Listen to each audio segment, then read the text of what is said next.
घंटे पढ़ो। अगर आप ये मिस्टेक्स कर रहे हो ना, आपके बोर्ड एग्जाम में, so I dare tell you, तुम्हारा जो मार्क्स है ना वो डिक्रीज होगा। You are doing no revision. आप पढ़े जा रहे हो, सिर्फ पढ़े जा रहे हो, और एग्जाम के पहले आपका प्रॉपर रिविजन ही नहीं हुआ है पूरा बुक।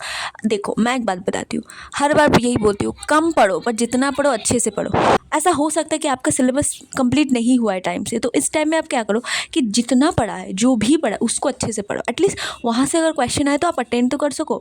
और मैं हर समय बोलती हूँ कि जब भी आप कोई चीज़ पढ़ रहे हो ना, तो सबसे पहले इंपॉर्टेंट चैप्टर को उठाओ, ठीक है। उसके बाद ही आप जो लेस इंपॉर्टेंट चैप्टर है उसको फोकस करो। ऑफकोर्स ही बात है, अगर आप कोई चीज़ कर रहे हो ना, तो ऑफकोर्स ही बात है आपको सबसे ज़्यादा इंपॉर्टेंट पार्ट्स को पहले पकड़ना है, उसके बाद लेस इंपॉर्टेंट है। और आप बोलोगे कैसे डिफाइन करेंगे कौन सा इंपॉर्टेंट है कौन सा लेस इंपॉर्टेंट है? भाई यूट्यूब में वीडियोज़ है, यूट्यूब में इतने अच्छे अच्छे टीचर्स है, वो एक्चुअल में सेग्रीगेट करके आपको बता देते हैं कि कौन सा आपका इंपॉर्टेंट चैप्टर है, कौन सा लेस इंपॉर्टेंट चैप्टर। तो वहाँ से आप सेग्रीगेट करके, वहाँ से आप डिफाइन करके ईजिली कर सकते हो, राइट। So no revision. अगर एग्जाम के पहले रिवीजन ही नहीं करो, आप इधर इधर घूम रहे हो उधर घूम रहे हो, भाई बहुत पछताओगे, बहुत ही ज़्यादा पछताओगे। Now bad hand writing. अभी ये पर्सनली मैं बताऊँ ना, मेरा हैंड राइटिंग एकदम डॉक्टर से भी फेल है, इतना घटिया हैंड राइटिंग है। बट या हैंड राइटिंग डजंट मैटर कि आपका हैंड राइटिंग कैसा है, एक चीज़ मैटर करती है विच इज़ क्लैरिटी। अगर आप जो लिख रहे हो ना वो एक्चुअल में क्लियर होना चाहिए, वो एक्चुअल में अंडरस्टैंडिंग होना चाहिए ना, वो अंडरस्टैंडेबल होना चाहिए। फॉर एग्जाम्पल अगर मैं बताऊँ, मेरे खुद का राइटिंग एकदम बेकार है, अगर मैं तुमको खुद का राइटिंग दिखा दूँ ना, मतलब मेरे पास अगर फोटो होगा तो मैं तुम्हें खुद का राइटिंग दिखा दूँगी, भाई इतना घटिया ना कि मैं सब, मतलब कभी कभी मैं जब पढ़ने बैठती हूँ मुझे लगता है अरे भाई ये क्या लिखा है मैंने, है ना। इसलिए मैं कभी नोट्स नहीं बनाती, बिकॉज मुझे पता है मेरा राइटिंग इतना अच्छा है कि मैं नोट्स बनाऊँगी, उसके बाद मैं क्या लिखूँगी, फिर अगले बार जब मैं उस नोट्स को रिवाइज करने बैठूंगी तो मुझे कुछ ऐसा, मतलब मैं ऐसा खतरनाक वे में लिखती हूँ कि बाद में मैं अंडरस्टैंड नहीं कर पाऊँगी, वहाँ से मेरा टाइम वेस्ट होगा। तो इसलिए क्या करूँ, मैं बुक ही प्रेफर करती हूँ, राइट। तो अभी देखो, bad hand writing is not a big deal, but clearly लिखना। देखो मैंने तुमको बोला मेरा भी बैड हैंड राइटिंग है, मैं भी एवरेज स्टूडेंट थी, बट मैंने भी खुद को ऐसा हॉन्ट किया, मैंने भी खुद को ऐसा उस स्टेज से उभारा है। तो मैंने क्या किया है, बैड हैंड राइटिंग मैटर नहीं करता, आपको क्लियरली होना चाहिए। सी क्लियरली आप लिखो, क्लियरली लिखो, मतलब ऐसा लिखो कि एटलीस्ट अंडरस्टैंडेबल। अभी कैसे लिखोगे, थोड़ा सा स्पेस छोड़ छोड़ के लिखो, मतलब एक ही साथ में चिपका चिपका के लिखोगे ना, तो वही आपका बैड हैंड राइटिंग सबसे पहला निशानी है।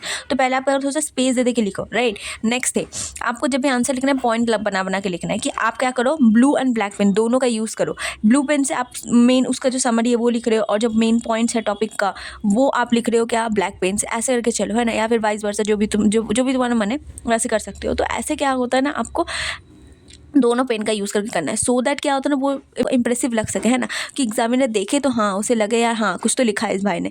तो ये सारी ट्रिक होती है, ठीक है। अभी मैटर नहीं करता कि आपका हैंड राइटिंग कितना भी घटिया, प्रॉपर्ली ऐसे स्पेस दे के थोड़ा थोड़ा लिखना होता है। अभी ये प्रैक्टिस तो एक दिन में होगी नहीं, मैंने आपको रूटीन दिया है, एक स्टडी रूटीन, अगर आप उसको फॉलो करोगे तो वहाँ पर मैंने डिफाइन किया कि आपको वीकेंड्स में कैसे राइटिंग का प्रैक्टिस करनी है। बिकॉज पहले से अगर राइटिंग का प्रैक्टिस नहीं करोगे और आपका राइटिंग भी गंदा है तो आप एग्जाम में जाके आपका सब खिचड़ी बन जाएगा, क्योंकि एग्जाम के 10 दिन पहले ऐसे ही प्रेशर रहता है, ऊपर से आप अगर हैंड राइटिंग करने बैठोगे तब तो और हो गया, तब तो कल्याण नहीं हो जाएगा। तो पहले से आपको प्रिपेयर करके रखना है, ठीक है। ये सारी चीज़ें ना पहले से प्रिपेयर होती है, कंटिन्यूसली प्रैक्टिस के साथ ही प्रिपेयर होती है, समझे।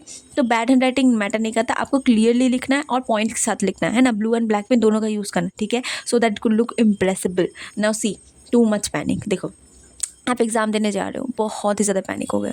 देखो आई अंडरस्टैंड कि पैनिक मैं तो एकदम रोने लगी थी, मतलब इतना खतरनाक वाला रोने लगी थी, मैं क्या ही बोलूँ, पैनिक होगा।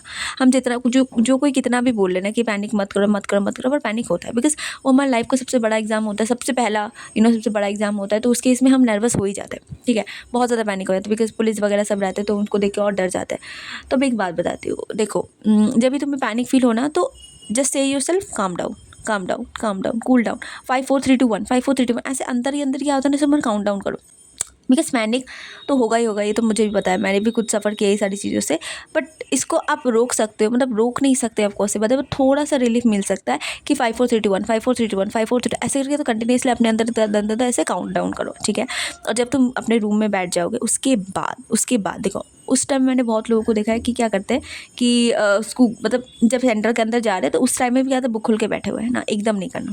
आप जैसे सेंटर पहुँचे बुक को एकदम रख दो, जो पढ़ा है जैसा पढ़ा है ठीक है, अब बुक नहीं खोलना है। बिकॉज अब बुक खोलोगे तुम्हारे कोई तुम्हारा दोस्त आके बोलेगा यार ये पढ़ा टॉपिक, तुम्हें बोला नहीं मैंने नहीं पढ़ा, बस आपने जो पढ़ा लिखा है वो भी आप भूल जाओगे। तो ये चीज़ बिल्कुल नहीं करना। सेंटर में पहुँचते आप सेंटर में बुक लेके जाओ, डेफिनेटली लेके जाओ, क्योंकि कभी कभी क्या होता है हमारे दिमाग में तो बहुत कुछ चलते रहता है ना, जब एग्जाम देने जाते हैं कि यार ये क्या ऐसा दिमाग में बहुत कुछ चलता रहता है। और एट द टाइम कि आप कोई चीज़ भूल रहे हो तो आपको कोई चीज़ देखना है तो आप तुरंत देख सकते हो, है ना, जब आप सेंटर के बाहर हो। तो सेंटर के बाहर डेफिनेटली बुक लेके जाओ। बट जो दिखावा करते हैं ना लोग सेंटर के बाहर बैठ जाते हैं, मतलब आधा घंटा पहले ही चले जाते हैं और वहाँ पर जगह से पढ़ने लगते हैं। वहाँ पर भी आधा घंटा जो टाइम मिलता है उसमें ही पढ़ने लगते हैं। नो, उस टाइम में आपको क्या करना है मैं बताती हूँ। पर्सनली मैंने क्या किया था, मैं घूम रही थी, मैं गवाड़ों की तरह घूम रही थी इधर उधर पूरे।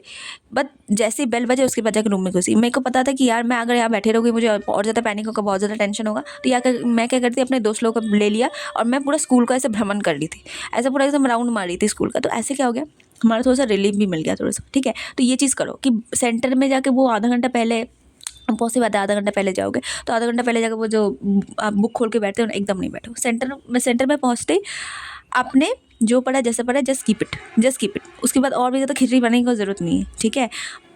ओके, समझ में आया नाउ।